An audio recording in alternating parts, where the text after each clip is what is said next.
الله الرحمن الرحيم، والحمد لله رب العالمين، والصلاة والسلام على أشرف المرسلين وعلى آله وصحبه أجمعين، وبعد.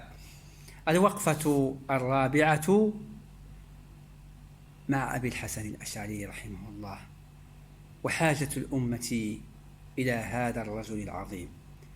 لقد ظهرت حاجة الأمة إلى أبي الحسن الأشعري رحمه الله من خلال الأسئلة التي تواردت عليه من أقطار العالم، فأجاب عنها، فطبق ذكره الآفاق، وقد استحق بما كتبه في نصرة السنة أن يسمى إمام أهل السنة، وأن يتفق الجمهور على أنه مجدد 100 وتجرد بعد ذلك أصحابه وأتباع مذهبه في العقيدة من المذاهب الفقهية الأربعة، ينشرون عقيدة أهل السنة والجماعة التي جمع الله عليها السواد الأعظم بعد فرقة وشتات وتمزق.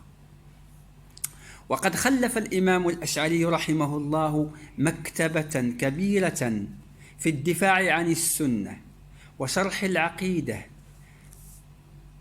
ولما أحس بقرب أجله دعا أحد جلسائه وقال له: اشهد علي أني لا أكفر أحدا من أهل القبلة، لأن الكل يشيرون إلى معبود واحد، وإنما هذا كله اختلاف العبارات.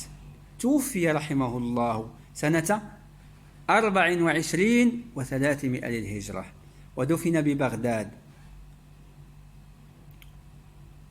ونودي على جنازته: اليوم مات ناصر السنة. رحم الله عالمنا الجليل وأسكنه فسيح جناته، إنه سميع مجيب. والسلام عليكم ورحمة الله تعالى وبركاته.